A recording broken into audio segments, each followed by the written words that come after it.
and gentlemen, may I have your attention, please? Now. It's your personality, EA. It's your tour guide, EA. It's whatever you want to call me, but call me EA. Let's roll. Are you kidding me?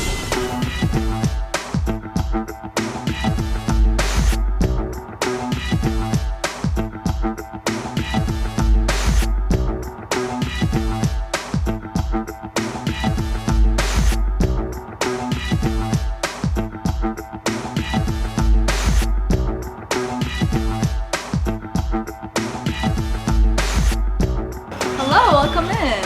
Hi. I'm Ali. Nice to meet you. Nice to meet you. Are you checking in for your appointment? Yes. Would you like some water? Absolutely. Water. Well, here you go. Thank you. And now I'm gonna go ahead and show you around. Okay. So come on up this way, and we're gonna start with the barber side. Okay. So this is where we cut the hair. We get you looking all fresh and nice. Yes. My man, EA. Trey. Spot has personal TV. You turn on whatever you like. Dope. Yeah. This is dope. This is fire. I really feel like a man's man right now. It's like amazing. Like this is everything I ever visioned. Like if I owned a business, this is everything I would want. Barbershop, beautiful women, they serving drinks. Oh my God. Analyze this topic at gmail.com, people. Do you know anything about male grooming? The purpose of male grooming? You know what I'm saying? 40's a new 40, man. You gotta be out here getting it. You better make sure y'all getting groomed. Just the cheap experience.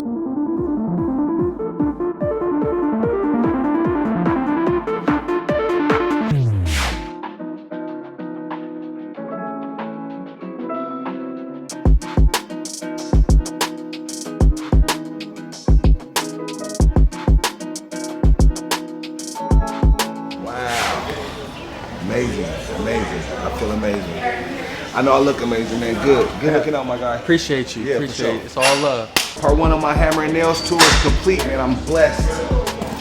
Analyze this topic at gmail.com. I'm here. Hammer Nails blessed me today. I'm sitting here with the man and the myth, Mr. Keenan Davis. Yeah, man, thanks for having me, man. Thanks. Thanks for chopping it up. Yeah, Spending so, some time. What made you come up with a business like this, man? I mean, I think one of the best things that any human being can do is self-preservation, right? Absolutely. And so Absolutely. a lot of times men, especially historically, we 9 to 5 overtime and 10 toes in, no pun intended, with life. Yes. And don't take it, and we neglect, two pairs of the things that we only have one setup for Right. the course of life, and that's your hand and your feet. Absolutely. So for me, it was just an opportunity to give men a place that we could help preserve ourselves for the long haul, because every household that's fortunate enough to have a man in it needs to have that man for the entirety. What was you doing before this business? So I've been a part of about 4 other startups in some capacity. Background working as an executive in sports, so NFL, league office for almost a decade, Chicago Bulls front office. Oh, that's what's up. So you rail traveled. A little bit. Yeah. 19 countries, 6 continents, Man, I saw 43 states. I actually saw you on Shark Tank too. You know what I'm saying? Wasn't you on Shark Tank? So I wasn't. It's another brother that was actually, Michael Elliott was on Shark Tank, but I was one of the people who jumped right in immediately as soon as the show was over. I'm a professor by trade, so I teach law, public policy, so a doctorate degree in law, public policy. So man, you can further the culture in many ways. I try to. Yeah. Each one teach one. You are doing. I'm speaking. You fair point. Speaking to existence, what it is. So each one teach one, each one reach one. Absolutely. So, if you watch enough media, they say we don't exist, but you and I sitting here today is a vital recognition that we exist. Hello. Man, I'm just thankful, man. Like, what services are you offering? I mean, you got any specials? Like, what do you want the people to know? So, I think the first thing the people to know is that this is available, this exists. At the end of the day, you a man specifically has an environment where he doesn't have to be uncomfortable. Hey. Like you don't have to make an excuse to say, hey, I don't want to go to this spot because they may look at my feet funny. They may not treat them with care. I messed up my toe in the 8th grade. And I know something's wrong with it. Hell, I might even have a tingly feeling in my leg and I don't want to go to the doctor. And I know something might be wrong, but I'm just going to wait it out. This is a place where you have high-level professionals that on the hand and foot side could help you, might even save your life if it's something per se diabetic or would be leading to that. So for us, I mean, this is not even a place for aesthetics. This is a place for a lifestyle and a place that might even save lives when it comes down to it. Well, you know, we got to teach them early. It's very important because this is one of those things that's foreign. Like, you know, this is something, you know, our fathers didn't teach us to do. So if you think about the fact that 1 out of 7 men in this country has some type of infection in their foot, specifically, 1 out of 7. Okay. So here we are walking around, meandering through life, and we don't even know that we have some kind of infection or disease that can be instantly fixed, remedied, and cured if, in fact, we put some kind of health and wellness plan together. So maybe a retail spot like this could end up being a wholesale opportunity to save somebody's life. Hello. You got plans to, you know, open the door to really show people this? Because it's like education. You got to teach. You have to teach. You know, we got to teach. It's like a revolution. Right? You know? So we just reached month 5, I think this past Friday. So congratulations. Thank you. So we opened up in the doldrums of the Pacific Northwest winter, where it's dark, it's damp, and as some would say, for small businesses, it's doomed. But we were able to. Thank you. So we were able to come out of that, see the sunshine, and start to meet good people at the right time, right place, for the right reason. So you new to the city? I am. My wife and our 3-year-old daughter have been here for 3.5 years. Okay. So we moved here from Denver in August of 2015. Oh, you well traveled.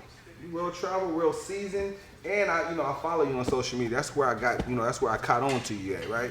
Man, your words are amazing, man. You're very motivational, very inspirational. So Thank you. I'm excited to not only be here to meet you, but just watch you, as you put the plan in place to help further the culture. You know what I'm saying? I'm rooting for you. I appreciate that. Definitely. That's real. Yeah, for sure. Because I think when we first met, one of the things I said to you offline was that you don't meet a lot of people with melanin, especially that have alpha type personalities that are linking side by side and rooting for each other and rooting with each other. Absolutely. And I think to meet somebody at hello and for that individual to be like, hey, you know what, brother, I don't really know where you come from. I've seen enough of the narrative that you present in public. And now, like, hey, you know what, I received that. Yeah. Like, that's not what we do for whatever reason, but changing the culture. You use the term. You have to. And if that's the theme of the conversation is changing the culture, then that's part of the culture that has to exist. And that's where people of color, men of color, say to another man, listen, whatever it is that you over here doing positive, like, how can I either accelerate it or create a boundary where the people who are going to try to break your movement down, let me play defense. So in your mind, not just with the podcast, but being the voice and being a curator of conversation, what is your plan in terms of bridging the gap and developing the mentality and the mindset that's going to carry forward in the next generation? That's a great question. I think the main thing to do is, we gotta first identify the problems. A multitude of problems. We first gotta identify those, and then we gotta find a comparable solution. And we gotta realize that solution is gonna require time. Like, not just I can't put something in place that 2 years from now is gonna even see anything. It's a generational problem. It's going to require a generational solution. So we gotta think in terms of that. That's why I'm saying, like, this male grooming, all that type of stuff. This is key. My son turns 13 in a couple months. His 13th birthday. This is where he's gonna be. Do you got any kind of specials where, like, a membership, like anywhere I should be able to show like some kind of badge and say, you in the system. I'm a member. You in the system. Okay. Yeah. So the way our systems are linked, you will come up So you automatically get like Okay, a so 20% off of the service no Okay, matter so no what. matter wherever I'm at. In any of our other 9 locations. I'm trying to find you So wherever you at. you in Dallas, you in Houston, you in Miami, you in Baltimore, you in Brooklyn, LA. you in LA, you in Laguna Beach. We got you. You know what I mean? We got you. I want to go to Hawaii. What's coming up next? I mean, it's always good to plan out the future, but it's also good to like sweep around your own front porch, right? So we're in Portland, and there's work to be done here, right? As you said earlier, the term and theme of the culture, right? There, for whatever reason, our it's not an indictment against our men at all, but I think we move in silos. We all hustle in silos, and so there is no collective hustle. There is no band of brotherhood, and so because of that, I think we could continue to do things and be in an individual penthouse, and we'll be the only ones in a certain neighborhoods, and we'll be the only ones in certain business districts, and it'll feel good for us individually, but we won't have anything to showcase and demonstrate collectively. Man, I love you, bro. So I want to make sure in my lifetime that I've done my part to create a narrative and create a vision for people like you and I, that our kids will be able to say, you know what? I was a seed of a God, and that God helped transform the economic balance on this continent, right? And so it is an unbalance, and because it's an economic balance, it's unbalanced. It's a political unbalance, and because it's a political unbalance, it's a societal unbalance, right? And so, or imbalance, and so because of that, I think we need to continue to figure out ways to collectively engage with each other, so that we can start breaking the chains that have been created. Hey, the change is there, man. I'm telling you, it's a lost art. That's why I make it a point to, like, my motto, 40's the new 40. Like, because we are the leaders. It's our obligation And I'm over to 40. change in there. I'm over 42. I stopped counting after 40. Like, That's after what- I turn 40, I celebrate life. Same with me. I don't have a birthday. I don't even, the birthdays, I think that's all overrated. I think once you start really paying attention to time, that's when you really start paying attention to time. My boy always say it's the one currency you can't really put a price tag on. Father Time undefeated. He It's wins one of- every day. It will. And I think to your point, and based on like the idea in which you're creating information, and by way of that information, you're making an impact individually, and that can sustain generations. So you have 5 forms of capital. At least I like to say it. You have intellectual capital, that's knowledge, that's just wisdom. You have financial capital, liquid capital, generally speaking, that's money, that's cash, it's tangible. You have cultural capital, that's lived experiences, right? And exposure to different cultures and music and things like that. You have the other form of capital is human capital, which is working, labor, being able to use your hand, use your feet, sweat equity, put it in. And lastly, you have social capital, the aggregate of relationships and associations and memberships, things you belong, the plug, people you know. And the one thing that people of color have been lacking or haven't been able to use for many times is social capital. We haven't been able to use our relationships effectively. And the thing about social capital that I like, Dr. Robert Putnam did a high-level research study on social capital, and he used bowling as the bowling, a ball as the hook, and he said people still bowl. Like, they just don't go to the leagues and tournaments and bowl in a collective group like they did in the 80s and 90s. Now they just bowl by themselves. It's kind of like with church and faith.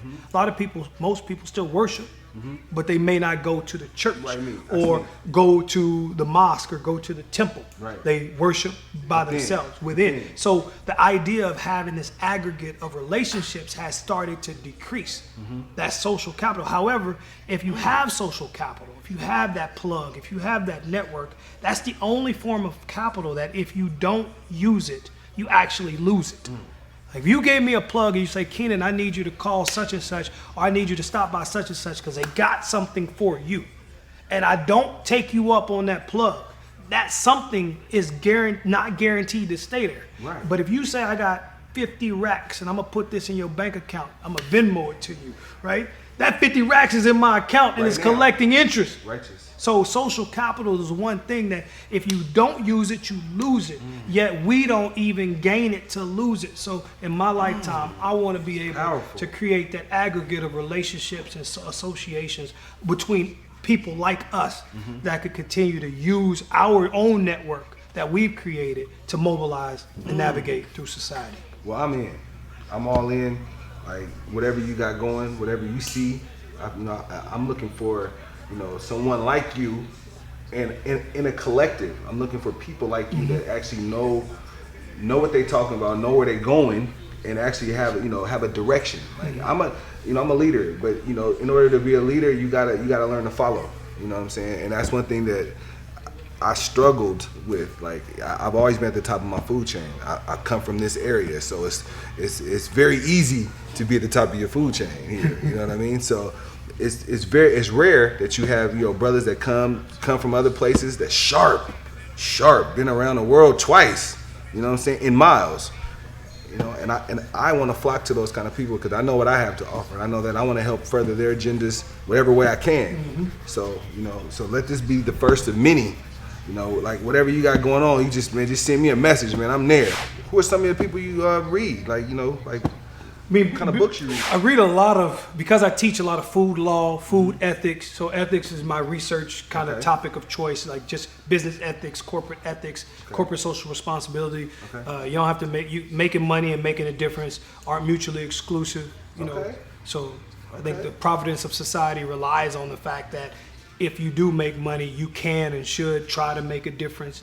So I read books along the lines of just socially responsible entities, socially responsible individuals, whether at a higher level. That's where you get your knowledge from. That's where I get my knowledge from. Okay. So and I do read a lot. I do.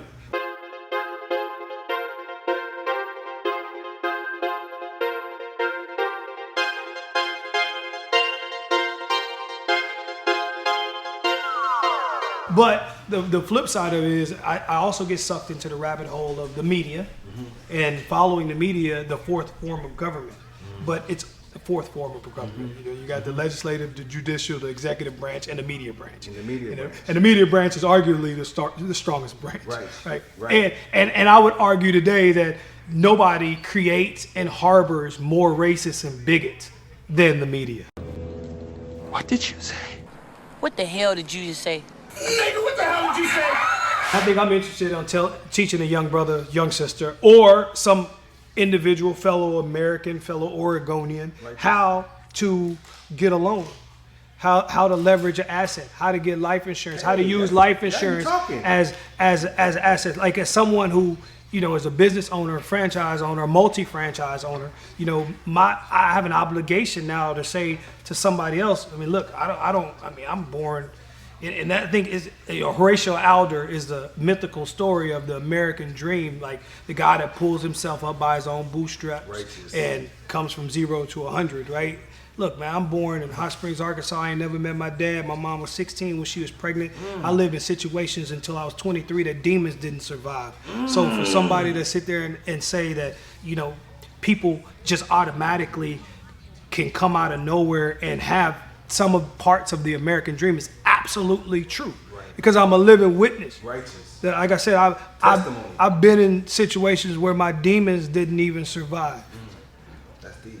And so I know what can be accomplished and what can be done. It's not all through education. Sometimes it's just shaking a hand and meeting a friend. Absolutely. Sometimes it's just closed mouth, just don't get fed, and just believing that. Look, if I don't say something to him or her and let them know that I'm willing and able to assist in an emergency situation, like they ask you if you sit in the exit row, but you got to live life like you're in the exit row. Hello. I'm willing to assist. Hello. Right? At any and all times in an emergency situation. If you have that mentality, then sometimes, somewhere along the line, you will get your break.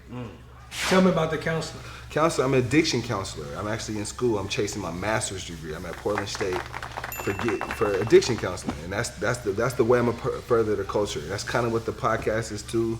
I sit down with the right people, and I get inside their head and try to figure it out. All addictions. Food.